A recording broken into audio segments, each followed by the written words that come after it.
Now, there was a time when we thought that travel agents were a thing of the past. But today's guests are living proof that, well, we got it wrong. A homegrown, independent family business that's founded on personal service. It has seen off competition from the big players, as many of them have gone bust. It has thrived even as the internet has continued to dominate travel. So, with a turnover now touching 40 million, it's a business with a bright future as a new generation begins to take the reins. So prepare to meet Sandra and Scott of Oasis Travel. Hello and welcome to Trading Up, to the business podcast from the Irish News, produced in association with EY. I'm Jim Fitzpatrick, and I'm delighted that today I'm joined by Sandra Corkin and son Scott of Oasis Travel. Thanks both for joining us. Now, Sandra, we'll jump straight in. The business is successful. You've got about 8 shops now, I think, isn't it? That's right, yes. And a substantial turnover of 40 odd million. So, as I say, we thought at one point travel agents were just going to go out of business altogether. Did you ever think that? Did you ever doubt your own business? Not really. I mean, there's no doubt about it that since we started, I think about a fifth of the agents that, that were there are there now. So it definitely has a business that's definitely shrunk in size. But no, I never doubted. I mean, every year we kind of put a lot of thought into the business with an awful lot of repeat customers. We've spent so much money educating our staff and trying to inspire people. So we weren't ever really in doubt, apart from, of course, during the pandemic, whether we'd get through that. That was probably the only time during the 40 years that I had any real concerns. So 40 years of growth, 40 million of turnover today. And Scott, you're sort of now edging your way into the business. Yeah. You've got the bug as well, and you want to help see it through to the next stage. Yeah, for sure. I think we're all in the family who are involved. We're very passionate about it, and it's what we know and love. So yeah, I'm definitely keen to honour the work that you've done since '84 and take it on to the next bit. Yeah. So let's take us back then to 1984. I want to find out a bit about the journey. Yes. So, what age were you? I mean, it's a rude question, but I'll ask it anyway. That's okay, 21. 21? Yes, okay, 21 years old. And how did you end up setting up a travel agency? It was really through persuasion from my dad. So I started in travel. I left school at 16, so just after my 16th birthday, got a job in a local travel agent. And after 5 years, my dad said, right, you know enough now. It's time that you set up your own business. Well, I didn't know how to set up a business. So he said, look, you just do the selling and I'll do everything else. So that's how Oasis started in 84. Very sadly, he died in 1989, so was never really around to see any of the growth of the business. But I know he'll be looking down and he'll be very proud of what it is today. And that's great. I'm sure he would, because he probably couldn't have imagined what you'd done. But he thought, well, this will just keep you busy. Yes. And you're capable. He must have thought of doing it. He knew that you had a good personality and you could do the selling, even if he could help on the sort of back end in terms of setting up the business. Well, I suppose it wasn't really much use in school, so when I left, I really loved the job from the first day that I started in travel. And when I was at school, it was always something that I wanted to do. Back then, it might have been being a stewardess, but something to do with the travel industry. I can remember my mum and dad always taking great holidays, and I was always excited to hear everything about it whenever they came back. So it was something that I always had an interest in. Yeah, I mean, and there's maybe that lifestyle element to it, isn't there, for people in the business? If you run maybe a small travel agent, you can maybe get discounted travel for yourself. You can go and see the world a little bit, and maybe that's enough for people, but you obviously had a vision to keep growing it in some way. Yes, I think we were talking yesterday, it was back in the day, it was seen as more of a hobby and not a business that you could really make money from, because the margins are very low, and we used to get more perks than we get now, but we do get a lot of invitations to go to hotel openings, to go to see new cruise ships, so we can't complain. We could be travelling almost every week now. And I'm sure Scott has seen, pictures from the early days, and we heard some of the stories, but just give us all a flavour of what it was like, selling holidays in 1984, the absolute practical differences from then and now? I mean, it was a different world, really. It was a different world, and everything was done by telephone. So when people wanted to travel anywhere, even if it was by train to Dublin, they usually had to come to a travel agency and get a ticket. So we would have had queues continually. And, you know, is no such a thing as a lunch break. And my dad definitely made sure of that. We didn't close for lunch like a lot of businesses did. We opened all day on a Saturday. And this is in Lisburn, by the way. This was in Lisburn, yeah. So we would have had a constant queue of people. And as I say, a lot of the things that we were doing, we were probably making little to no margin on it. Train tickets, everything being done by a timetable, and every ticket being handwritten, and every booking done by phone. So it was a completely different world. And obviously you just had the choice of what was in the holiday brochure. So what was in the Hamilton holiday or the global brochure. There was no choice outside that. And now whenever you think about it, every airline is open for sale. Every hotel in the world is open for sale. So it's a completely different world. Yeah, which is fantastic. Remind us of some of the names that would have been around at the time. Take us back to those days when you'd have. I remember my parents maybe come. You know, they'd bring home the brochures, and you'd sit flicking through them, imagining what holidays you could go on. You know. Oh gosh, whenever I think back of the local tour operators, Hamilton Holidays, Aisling Travel, there was Global Holidays. That would have all been back in the 80s, and then we moved on to the Air Tours, the Falcon Holidays, the First Choice. Yeah. And none of those brands exist now, sadly. It's incredible, isn't it? Yes, and some of them were huge. It is. Yes. They would have dominated the travel industry now. Of course, it's Jet2 Holidays, it's EasyJet Holidays. It's really those companies that own the airlines. But I suppose back in the 80s, a lot of the tour operators were chartering aircraft. So it was a completely different business model. So they used to say, you know, how if you start with £1 million, how to lose £1 million is you start a travel company, and how to lose £1 billion, you start an airline. Yeah. But I think that they've turned it right now, so it's great. Yeah, I think Richard Branson said something like that at one stage, didn't he? But he did all right in the end. And the actual thing about the tickets, again, just a bit of nostalgia here. Yes, yes. So the tickets were handwritten. I remember these things. You had bits of carbon paper and stuff. And how did that actually work? Yeah, so you had about, it depends how many journeys people were going on. That was the size of the ticket that you built. But you built it in, you wrote the top copy. It then had carbon in it that copied it into the other layers of the ticket. And then the top two copies you ripped off, and you sent it back to the airline that you issued the ticket from with the money.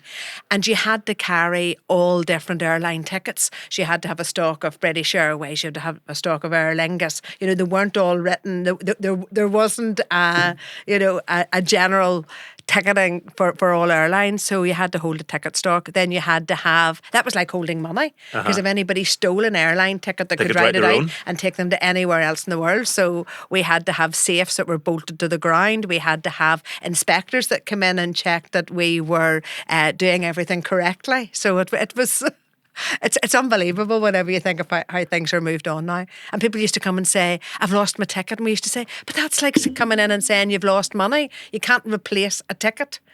And now you just hit a button and something, an e-ticket appears. And the people, when they came in to choose their holiday, had they already gone through the brochure at that point? Oh, yes. So you would say, we'll go and make about 15 choices and then bring them in, and we'll start going through them and see what's available.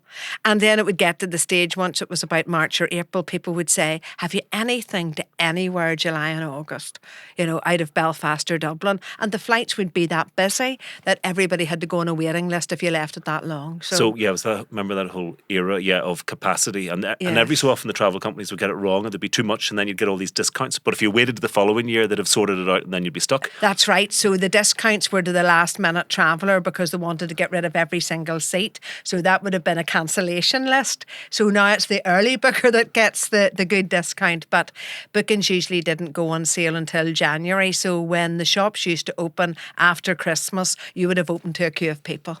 Yeah. What is this? I mean, you're sitting listening to this, Scott. No doubt you know how it all worked, but you just must be thinking, what a weird world. No, completely alien to me. I'm not going to lie. I mean, that was, in the 80s, and I came on the scene, I think, 14 years after it opened. But no, it's crazy to hear all that. And I definitely, growing up, I was around it, but I was too young to know what was going on at that point. But crazy world. You just knew there were nice places to go to, maybe once in a while.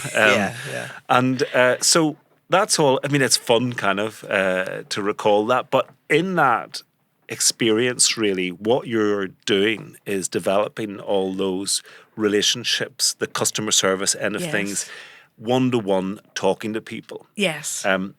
But that's what I'm saying. Coming back to that point where people then started to book directly online or booking direct with airlines, doing their own, hotel bookings, and maybe thought, I don't need a travel agent anymore because they're taking their margin. I can book directly and save my money. Yes. You must have thought, well, how do we preserve our relationship with those customers? Yes, and probably that was a real turning point for the business. And when I look back now, I think that it was significant and it was good, because initially, whenever the internet started to take bookings, people started to book by internet, they were afraid to part with large sums of money. So it would have been, a ferry crossing or a rail ticket or just a hotel booking, because people, were concerned that the booking wouldn't go correctly.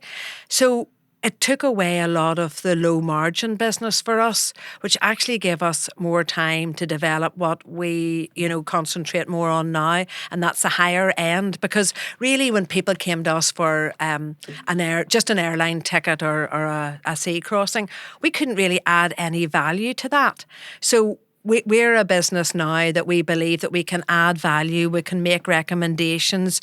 Our staff have travelled extensively, we can put things together. So it's a much more exciting business, and people are travelling to further flung places. But initially we got rid of a lot of the low revenue stuff. So that was good, because I think actually we're losing money on a lot of those transactions. Yeah, so it's interesting. Yeah, even going back to pre-internet days, you're saying because there was really nowhere else to do it, people were coming to you for train tickets or basic stuff like that. Yes. And you weren't making any money on that. You're presumably having to write tickets, spend time actually doing the paperwork for something that there was no margin in it. That's right. Well, a British Rail timetable. So say people wanted to travel by train in England, a British Rail timetable would have been one of the thickest, or there's maybe 2 or 3 books. To go through that, it could have maybe taken you an hour to plan a train journey that maybe cost £5, and you would have been lucky to make 40p on it. So it didn't even make sense. Airline timetables, there was no routes planned on computers. So if anybody wanted to fly, you'd got to get the timetables out and you'd got to plan the journey manually.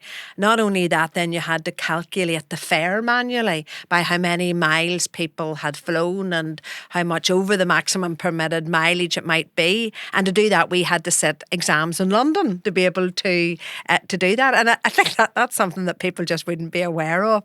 But the amount of time and money spent on calculating fares and looking up timetables was incredible. Yeah, to some extent, it's funny how the internet seems like convenience, but to some extent, all it's done is push all of that work onto the consumer, which is maybe why they're coming back to you and saying, do you know what, I'm sick of all of this, can you sort my holiday out? That's right. And I think, certainly I think a travel agent isn't for every journey. I absolutely accept that. But I think whenever people are looking for inspiration, whenever they want to make sure that their journey's planned properly, when they want recommendations, and I think a lot of people think that just because they book something on the internet, it's the cheapest. And that's definitely not the case. So Scott, just tell us, you're coming into the business, and I think it coincided, unfortunately, with difficult times and a family tragedy. Yeah, very much so. I first came in 2017, and for a couple of years we actually had it pretty good. And then 2019, my uncle, who was the financial director, became ill and subsequently died. And then the tail end in 2019, we started to hear whispers of an illness, a certain illness that swept the world. And then in March 2020, just after my uncle died, COVID really came to its prominence, and as a business, we couldn't trade because people couldn't travel, and it was really, really tough time for us. And so just tell us about your own background first of all, because you were studying then, you've studied a bit of management and business, yeah? Yeah. So studying business management at Queen's University, and I loved my time there and made some great friends and enjoyed my sport, but nothing really prepares you like the reality of business, and when you're taking sort of reserves that had been built up by the company over 35 years and they were gone overnight, then that's a whole different thing. You don't find that in a textbook anywhere. Well, no, this is the thing. Obviously, pretty much any business I've talked to over the last year or so, one of the big milestones is COVID and what they did.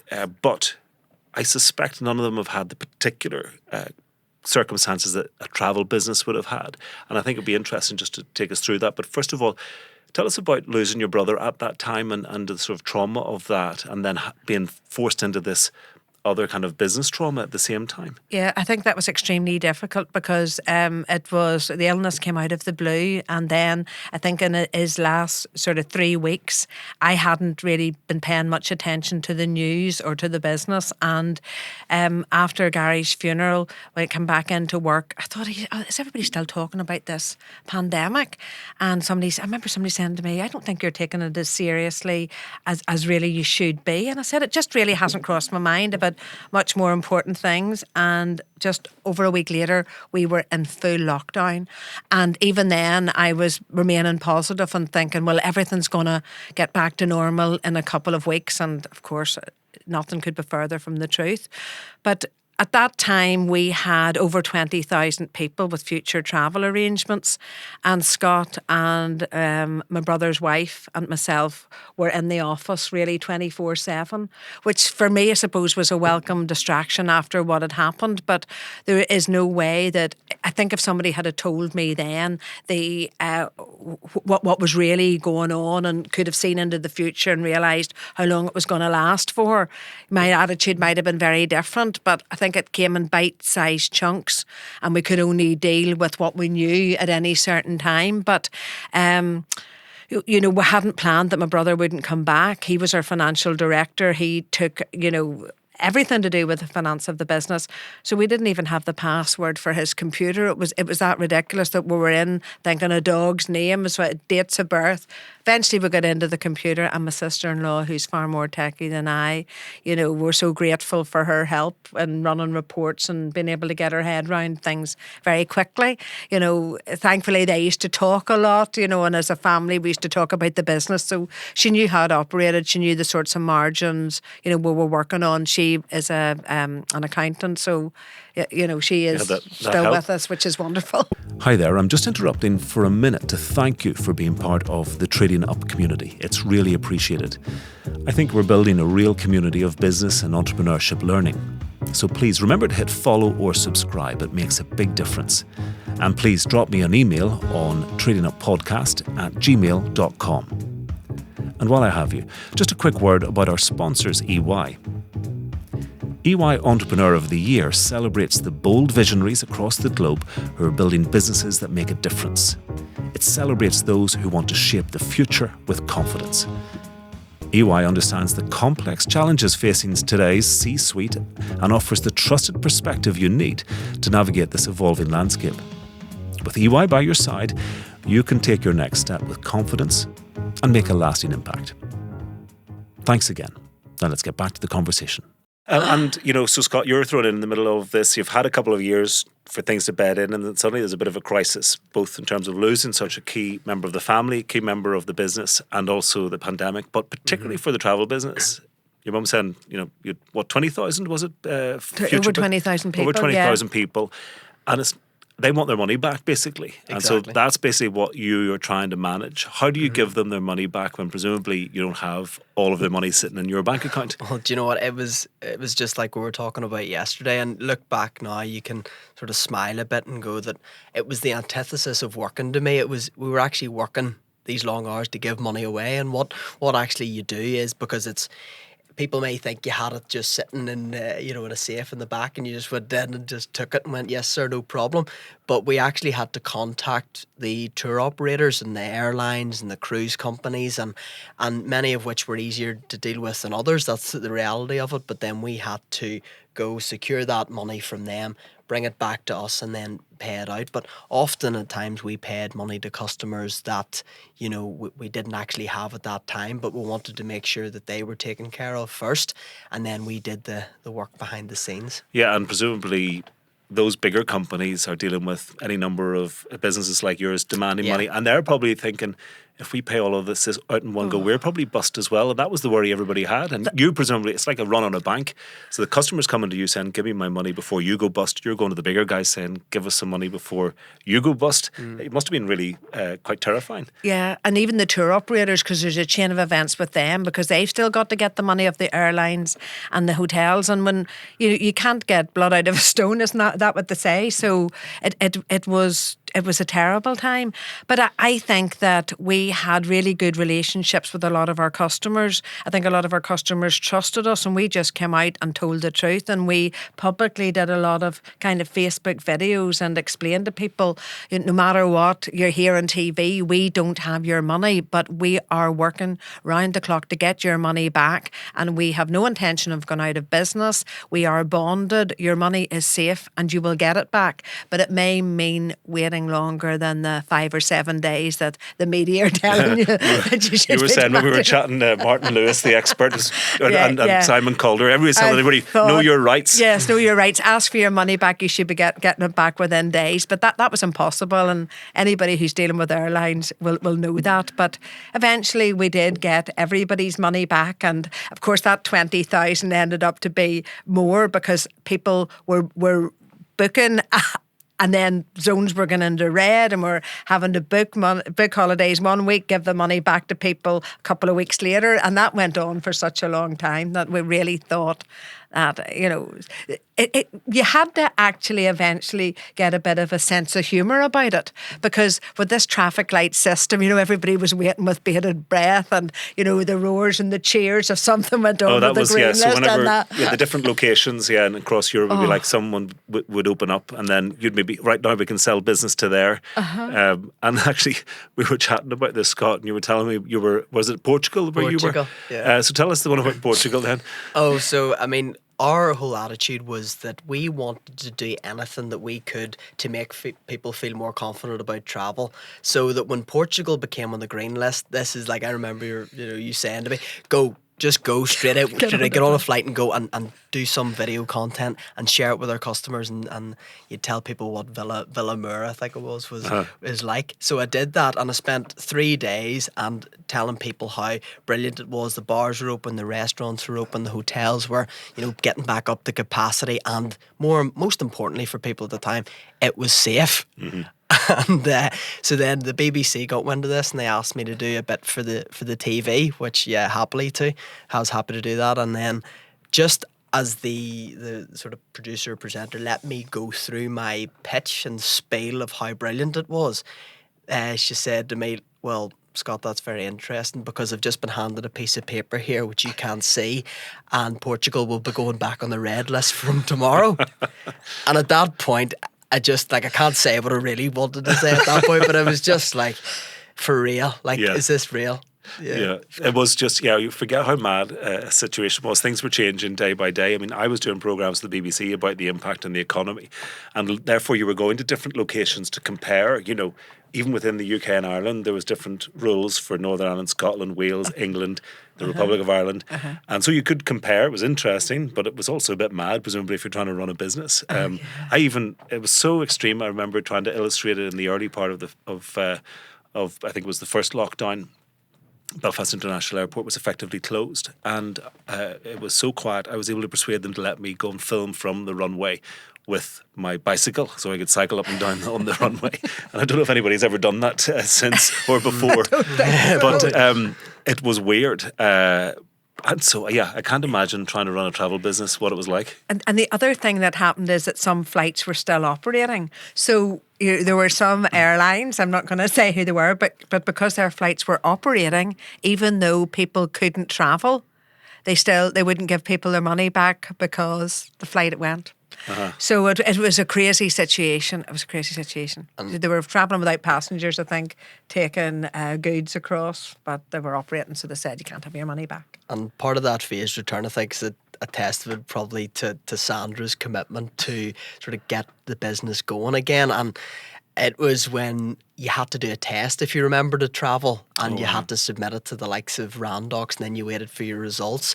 And so that was nearly another branch of the business, because of course there was the travel part, and then we had, you know, the likes of myself running, buying tests, taking them to people's houses, watching them do them, taking them back to Randox again to get the results. Anything to get them on a plane or whatever. Yeah, exactly. And that's just, the reality was that we were, you know, desperate to get the business going again, but anybody who showed any interest or wanted to travel, you know, we certainly weren't going to stop them. We wanted to give them every bit of help they could get. You did such a good job. Somebody came in and rolled up their arm and asked you for the vaccination one day. That was actually... You weren't quite that far ahead, were you? No, this was another one actually, just that a guy came into our store and I was downstairs, and he said he was interested in going to Amsterdam. For whatever reason, I can't imagine. And then he said, I said, okay, well, you know, the restrictions are at the moment that you actually have to be vaccinated to go to Amsterdam. So are you vaccinated? And he said, no. I said, well, look, unfortunately, that's not an option for you at the moment. And he goes, oh, well, if I have to have the vaccine, then I'll have it, no problem. Are you available now? And I looked at him and I said, am I available? And he goes, aye, could you give it to me now? And I went, no, I can't do it. And to his amazement, he just sort of sat back, you can't do it. I went, no, your doctor might be able to though, but I can't.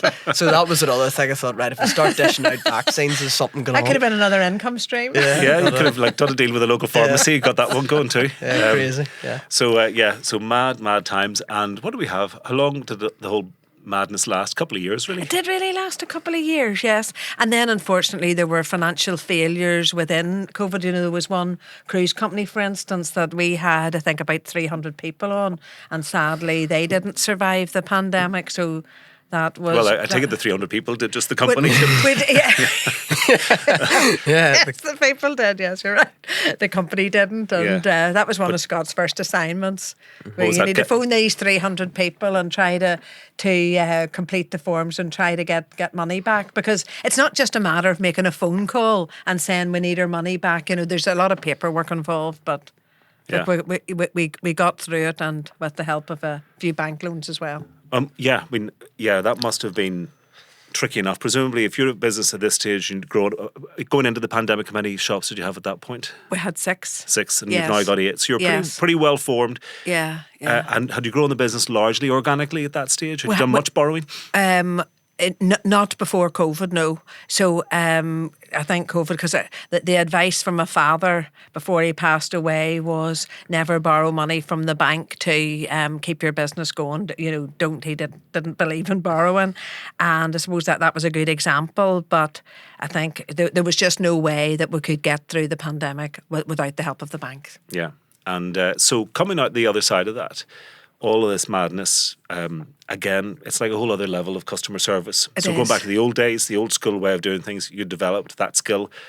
You were thrown in at the deep end, and perhaps in some ways good, because you learnt those skills. I mean, if you think about it, the variety of what you were dealing with in that period gave you a grounding in the business that maybe others, couldn't have. 100%. I think there's that sort of cliched thing that you'll never actually be ready to take a step, and you just have to do it when the moment arrives. And for me, like, if I wanted a linear journey that would have been easy, over 5 years I would have been able to, tiptoe my way into the business, but that wasn't the reality. And now looking back, I've learned lessons and had experiences that you couldn't actually, the lessons are invaluable, really. Mm-hmm. And how does the business now break down today? So you said, Sandra, that in some ways you've been able to kind of now move on past the parts of the business that really never really made much money.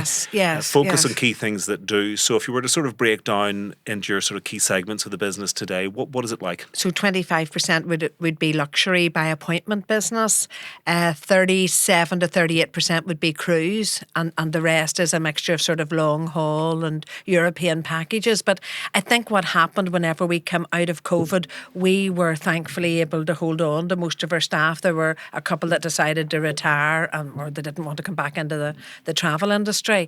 But my sort of gut feeling was, and speaking to customers and keeping in touch by our virtual events, we knew there was going to be an appetite to travel. So whilst a lot of companies let staff go, we tried to hold on to everybody we could, thinking that there was going to be a real demand for travel as soon as things opened up again. And even though people kept saying to me, this is going to take years, my gut feeling was, well, I know that I'm going to be first on a plane and I can't be the only one. So thankfully, we were right, and there was huge demand whenever people could travel. And, I sort of expected people to be on lower budgets. Maybe they had lost a lot of money like ourselves. That wasn't the case. People came out with larger budgets for their holidays. They wanted to travel. There was all this sort of bucket list. Although Scott doesn't like me using that word, he likes wish list. But people obviously had been talking and planning, and there was a lot of things that people wanted to do. And as soon as people could travel, it was very, very busy, and we found ourselves booking, bigger and better trips for people than they were used to taking, which was great. And you had that loyalty from people that you dealt well with during that period. So they'd saved their money, they'd got their refunds. Maybe some people did come out, there was savings built up, I think, because people were getting paid furlough, their expenses were maybe down. Yes. So certain people actually did all right out of the pandemic and then came back cooped up in the house in different ways for a couple of years. It's now like, get me out of here, get me somewhere good. Yes. And what did you do then to manage that increase in demand, Scott? Was it just all hands to the deck? And It actually was, yeah, at that particular time, because at least we had, for a while, people talked about the term was pent-up demand. So we knew if we were able to hold on long enough that it would arrive. And when it did, I mean, yeah, the sales teams, they were on furlough at the time, so we unfurloughed many of them. We were able to reopen the stores. We were able to add a new online team.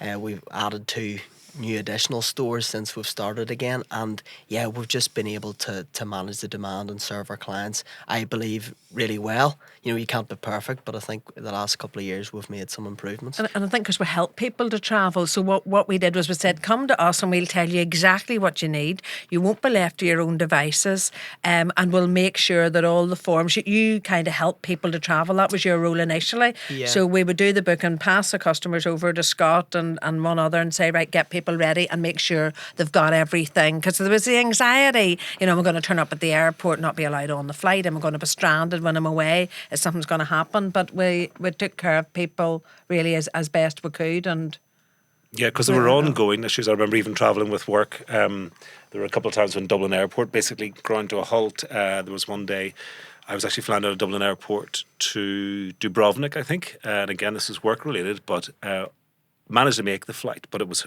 horrific getting through security because all these delays getting security staff back in seemed to be a problem.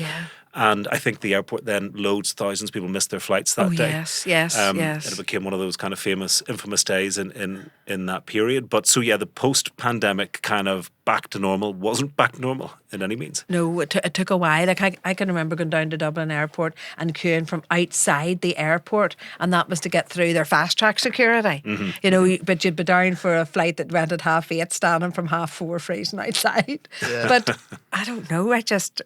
I was so excited to get away, and I think a lot of people, once you set the expectations of this is what it's going to be like, I think people thought, well, either stay at home or just deal with it, and most people just dealt with it. And where do you find the interest? So we've got this breakdown of categories now. The kind of personal service at is it the portfolio end? Yes, that's right. Yes, and then you have the cruise business, and then the kind of other business where people walk in now just wanting that travel agent relationship and protection. Yes. So what are the bit that most interests you, or where do you see the growth, coming in with a kind of different perspective maybe than your mum, but where do you think things are going? Well, I think that it's been on my mind for the last few years, and I think the future really exists in we live in a world that blends human connection with technology, because we've worked, and that's why we want to develop both sides of the business really, because as Sandra touched on earlier, we want to offer advice, expertise, and we've been very fortunate to see the world ourselves as with people in the company. So we want to share that with our customers and constantly inspire them. And with that, you need the human part, but also we want to be a business that are tech savvy and will be here for years to come, because people can get in touch with us at any point.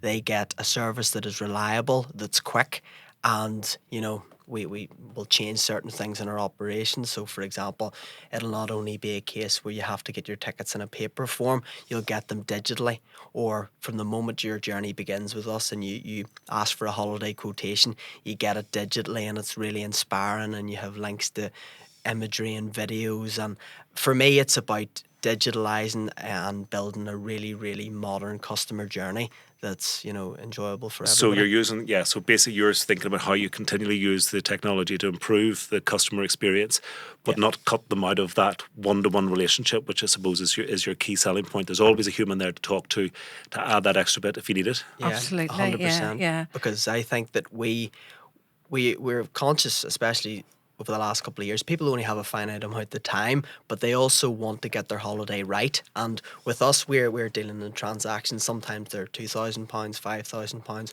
all the way up to 50 or 60,000. So regardless of the amount of money, holidays are important to people, and we want to get it right. And with that, you can't be faceless. You have to be, when needed, on the end of a phone. Yeah, and it's an interesting blend. That Sandra, have you been surprised to see the way the business has evolved in the different sectors now? Yeah. So I love the technology, because Scott has thought of things that wouldn't even have entered my head, but that's having somebody younger in the business. We will be increasing our number of portfolio staff. So that's those sort of 6 private offices where we offer the one-to-one consultation with people who are extremely well travelled and want to really get involved in those high-end trips. So within the next few months, we'll be expanding that team from 6 to 8, because I do see that, if people are spending a lot of money on travel, then they want that very personal service, and they want somebody to be available for them exclusively almost.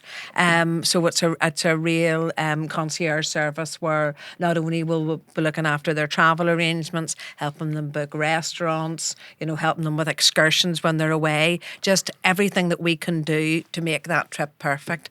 And that saves a lot of time for customers as well. And then do you see the tech coming in as a sort of backup to that? Is it like, I don't know, is it an app or just a site they can access for extra information or backup or sending you messages or whatever? Yeah, well, I mean, we've actually worked again over the last year to produce an Oasis Travel app, which is available in the App Store. Mm-hmm. And essentially that means that that they can contact us round the clock, and that if we need to make any changes to an itinerary, or for example, if we have clients who are in New York and want last minute concert tickets and we get access to them, we can just get them to refresh their app and they'll appear there.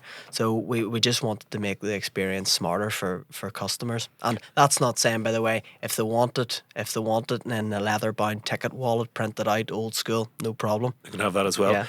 And it is of course though a million miles away from the carbon paper. And, certainly. But you're even talking about gate numbers. You travelled last week in the States, and you were saying your gate number was changed, and before it was on the board, your app had notified you. Mm-hmm. You're now leaving from a different gate. So I think it just really improves the customer journey. And there's a countdown to your holiday, which makes it exciting. And all the documentation within the app is very colourful and so you were saying your app, and this is your own app, was able to update the gate information as well. Yeah. Yes. Exactly. So I mean, it's not just about having an app, but it has to be an app that actually really works. And you think about the amount of information that's involved in a travel experience. Mm-hmm. That's complicated. Presumably, there's been a lot of work gone into that. Yeah. Travel is something that people may look at the outside and think it's easy, but internally it is something that's complex. And when there's many people involved, people have a lot of different requirements. As I said before, they've spent a lot of money on this trip that they want to get right. So for us, we need to do everything we can to help them do that. And technology is great, but it needs to add value to the customer experience, and we think it does. And it's not about though having an e-com website necessarily, Sandra, is it, where you're just selling the holidays direct via the website? Have Believe you ever tried it or that? not, we did that 20 years ago, and it didn't really work for us, because people were booking things, and without the human intervention, they were booking things that really weren't right for them, or they were making errors in the booking, and then they were expecting us to be able to fix them.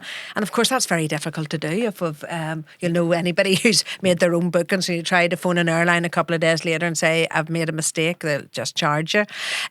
So I think what our business is built around is the human intervention, the ability to be able to recommend, especially with cruises. You go to book a cruise online, but you may not have known that if you had paid an extra £100, you could have got a balcony. Then that balcony might have come with drinks, and we have that information, and I think it really needs the human intervention. And on that point, you talk about staff who are well travelled. You have that information information. So how do you ensure that? So we would spend probably about 60 or 70,000 pounds a year in sending our staff on trips. So whenever they come back, they will share all the information with the rest of the team.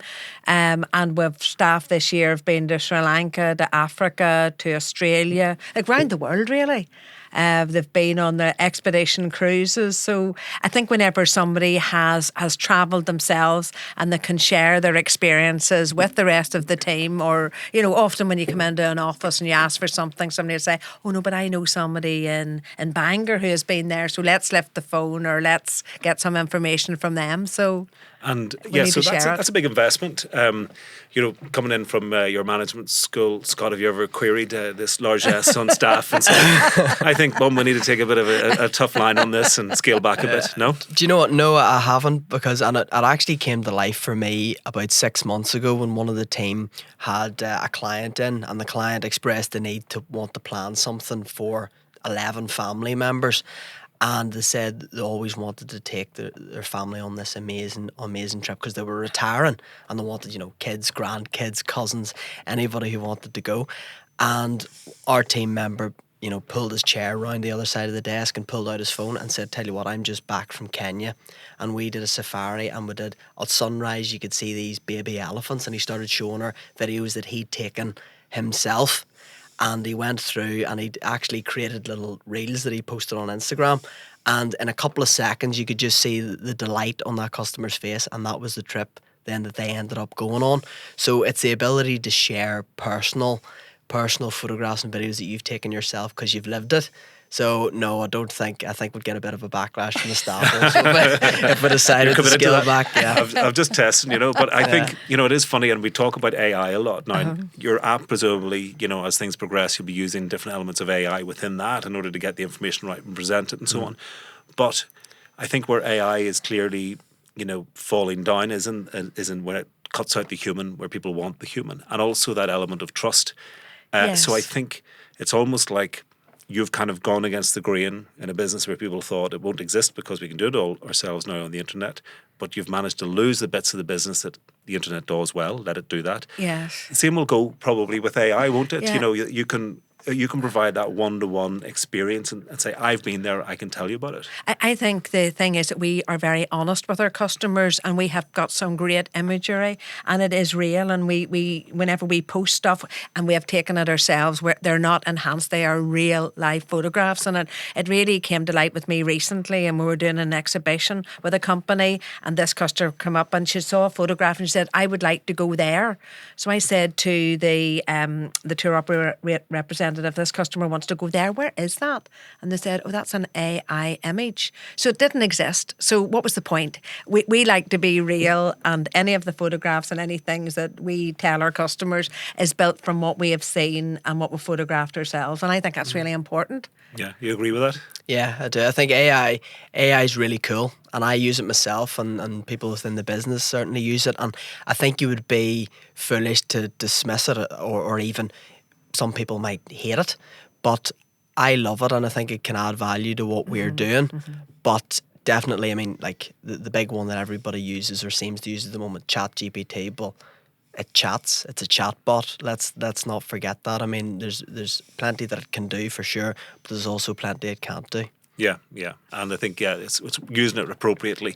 As somebody was explaining to me recently, it's not about necessarily having an AI strategy, but it's having a strategy that is for now, which in other words takes account of what AI can do for you. But you've got to ask why you're going to employ the technology to start with, and Yes. for what purpose. What does it deliver for your business or for the customer, Yes.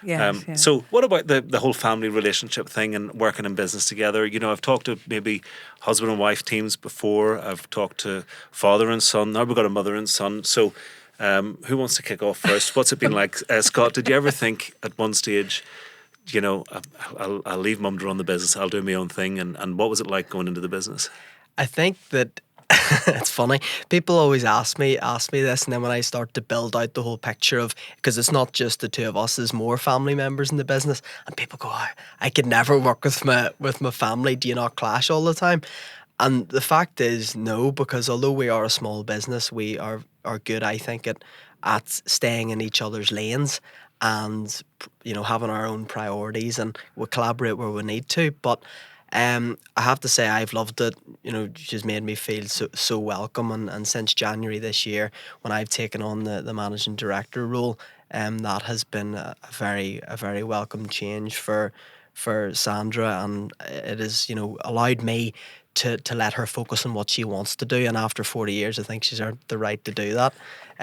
So yeah, I think the dynamic's pretty good. It's pretty well. I can tell the body language is good. The smiles are there. You're not faking it, then, Sandra. No. I think after what happened with my brother, it definitely knocks your confidence, because we went on holiday together with so many things planned for the future, and then when you suddenly realise the future isn't there, I think that was a real wake-up call for me. And I thought, well, if I want Scott to stay in the business, which I definitely do, because it has had so many fantastic ideas, and I knew the rest of the staff were absolutely embracing Scott being there, it had to be a role that was fit for the future.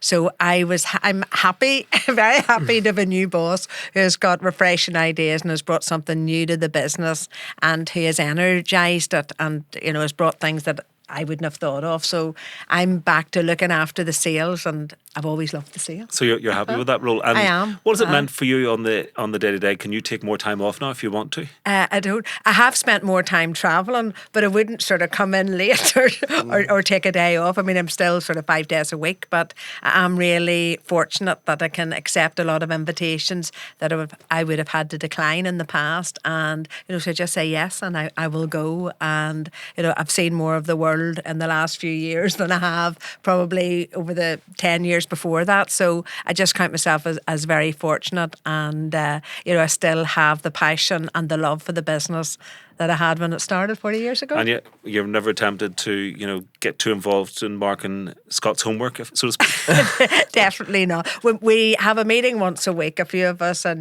we share ideas. But I don't think never. But also, I don't know everything, so she's always giving advice when I need it, and I'm always open to it.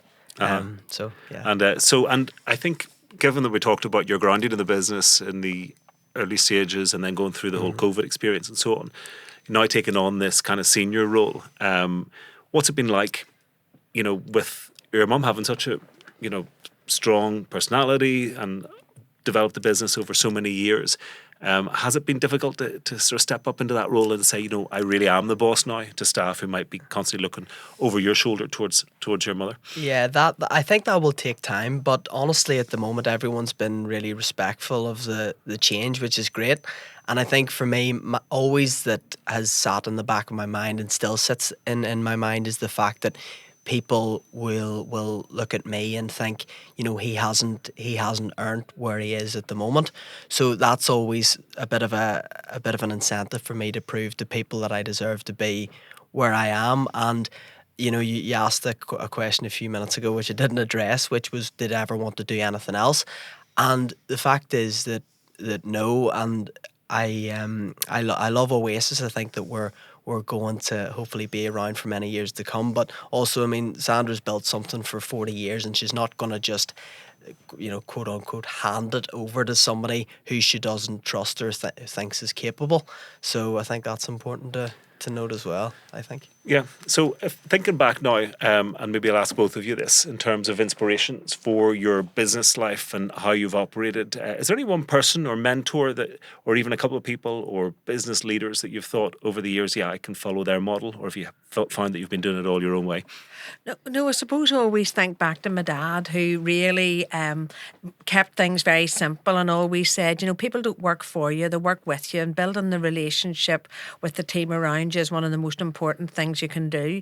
And we always talk about the Oasis family. We genuinely do get on so well, and we have the utmost respect for everybody who works with us, and we get that back. So we've been very fortunate, and his always the concerns about never getting in over your head, about borrowing money, all those simple lessons. But sometimes it's the simple things that really work. And yes, we've done business courses and we've listened to leaders, but I just sort of believe in the simplicity of somebody said, look, if you buy something for a penny and you send, if you buy something for £1 and sell it for 50p, you're in trouble. If you buy it for £1, you sell it at 150, you're okay. And sometimes it's the very simple things in running a business. And you got to remember that. Yeah, Absolutely. yeah. Scott, what about you? Any figures, mentors, or thought leaders that you think about? Yeah, I mean, in terms of thought leadership, we're fortunate now that we have access to so much information. So I'm a big podcast guy, and there are people, from a variety of different backgrounds, whether that's entertainment, business, athletes, who I try and pull lessons from, and even probably when I've done certain things in the business so far, Sandra's probably looking at me going, where's he pulled this from? But it's probably that I'm trying something that I've maybe listened to or read about. I think that one of the early lessons that was sort of imposed on me was very much from my dad, who's involved with the business too, more recently, and he's always preaching about being learning, and you've never actually to basically become blunt. Always add to your add strings to your bow and add tools to your wheelhouse, because his sort of has this mantra that better never stops, and you have to keep learning, keep pushing yourself. Yeah. I like that one myself, and that you meet people, I think, in all walks of life. It's just that sort of natural curiosity, that ability, that desire to keep learning, to keep yourself interested in what's going on around you, and who knows where it might lead. That's right. I think you've got to have a genuine like of people, and with the majority of our customers, with great relationships and great fun, and you get to know them, and you want to help people too, because in travel, as you know, on a daily basis almost, there's something that doesn't go quite to plan. But I think have to have that real will to want to help people. Just actually, while you're saying that, it's a slight diversion for a second. I'm just thinking though, you want to help people and you like dealing with people, but it's one of those roles, surely. People get annoyed and they get stressed with travel quite quickly. Yes, they do. Do they ever take it out on you? Oh, yes, they do. Yes, they do. But I think after 40 years, you get well used to that. And I think I always explain to people, look, I'm on your side, and honestly, I really understand what you're going through, and I want to try to help you. So that's how you try to calm it down. How good at that role are you, Scott? Yeah, I'm trying to get better. At the start, it was definitely a shock, because if you position yourself, just as Sandra's saying, that your genuine intention is to help or provide a solution, sometimes in stressful circumstances people don't always see that, and you're the worst in the world. But eventually you build up enough armour that it can just, the bullets bounce off you and you can move on.